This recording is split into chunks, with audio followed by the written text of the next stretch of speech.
현재에도 화두 수행을 통해 니미타 단계에 이르시는 스님들이 많이 계신지 궁금합니다. 그것도 가능하죠. 우리가 명상 주제를 하나를 알아차리다 보면 화두가 됐든 뭐가 됐든 연부를 하는 게 됐든 하나에 몰입하다 보면 마음이 그 명상 주제와 함께 멈추거든요. 그러니까 마음이 점점 깨어나고 내면에서 어떤 정적 에너지가 모이면서 내면에서 어떤 니미타 같은 그런 걸 볼 수가 있죠. 뭐 그렇게 표현할 수도 있는 거죠. 때론 연불 하다가도 그런 경우도 있어요. 연불 하다 보면 연불에 몰입하다 보면 막 그런 얘기 하거든요. 막 법당이 막 빛으로 부처님한테 빛이 나고 이런 얘기도 하거든요. 그 비슷한 현상이에요. 몰입하다 보면. 근데 이게 뭐랄까 자기가 하는 명상 주제에 따라서 예를 들면 연불 같으면 이게 좀 호흡보다는 좀 더 복잡한 대상이거든요. 그러다 보니까 좀 복잡하게 나타나요. 호흡이 가장 심플하기 때문에 되게 순수한 형태의 빛으로 나타나요. 화두를 들거나 이럴 때도 하다 보면 뭐 빛이 나타날 때가 있죠. 마음의 빛. 근데 보통은 이제 그게 왜 나타났는지 원리를 잘 몰라요. 그러니까 이런 식의 진행 과정을 모르는 거예요. 그런 게 나타났을 때 어떻게 대처해서 어떻게 더 개발해야 되는지도 몰라요. 그게 문제예요. 그래서 뭐 빛이 나타나면 뭐가 한 손씩 했는갑다. 이게 참난갑다. 이렇게 여기기도 하고 연불 하다 하면 내가 이게 부처님이 나타나는갑다. 이렇게 보기도 하고 착각을 하는 경우가 너무 많아요. 왜? 이 수행의 과정을 모르는 거예요. 이런 걸 경험하는 게 어떤 원인에 의해서 나타난 것이고 지금은 어느 정도 단계인지 이걸 모르는 거예요. 그리고 여기서 더 나아가려면 마음 수행을 어떤 식으로 더 개발해야 되는지에 대한 그런 이해가 없어요. 그러니까 내가 특별한 경험을 했다 이런 걸로 넘어가는 거예요. 아니면 내가 뭔가 깨달았다 착각을 하거나.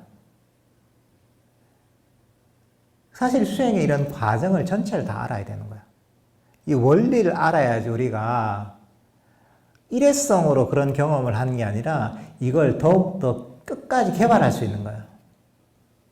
그래서 대부분 수행자들이 보면 수행에 업이 있고 하다 보면 살다 보면 또 신기한 경험을 할 때가 있거든요. 근데 대부분 다 그냥 내가 경험한 게 뭐였지? 되게 좋았는데 의문을 갖고 사는 경우가 대부분입니다. 왜? 이 원리를 모르는 거예요. 어떻게 해서 내가 그런 경험을 할지 모르는 거예요. 어떻게 해야지 그런 경험들을 다시 반복적으로 할 수 있고 그걸 더 개발할 수 있는지 몰라요. 그래서 사실 법을 정확하게 알아야 되는 거예요. 수행의 프로세스를 이해해야 되는 거예요. 근데 보통은 불교계에서 그런 게 너무나 미진합니다. 지혜를 어떻게 써야 되는지도 몰라요. 지혜가 뭔지도 대부분 모릅니다. 삼매를 어떻게 어떤 원인에 삼매가 생기는지 잘 몰라요, 이게. 그러니까 이게 한계가 있는 거예요, 이게. 그러니까 우리가 수학 문제를 풀어도 그렇잖아요. 보통 우리가 수학 문제 풀 때 제일 뒤에 주관식이 나오잖아요. 그죠? 대충 찍으면 한 25% 확률이 있어요.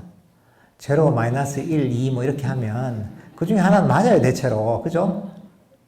그래서 맞았단 말이죠. 수학 문제의 그 문제를 푸는 공식을 모른 채. 그게 한번 맞았다고 해서 다음에 맞으라는 보장은 없잖아요. 다음에도 그걸 정확하게 문제를 풀려면 그 문제를 풀 수 있는 공식을 정확하게 알아야 됩니다. 그 공식을 정확하게 알면 언제든지 풀 수 있는 거예요. 그리고 그것의 응용 문제가 나와도 풀 수 있는 거예요. 근데 어떻게 하다 보니 찍어서 맞았다 이러면 다음에 문제를 풀 수 없어요. 사실 그런 거하고 비슷합니다.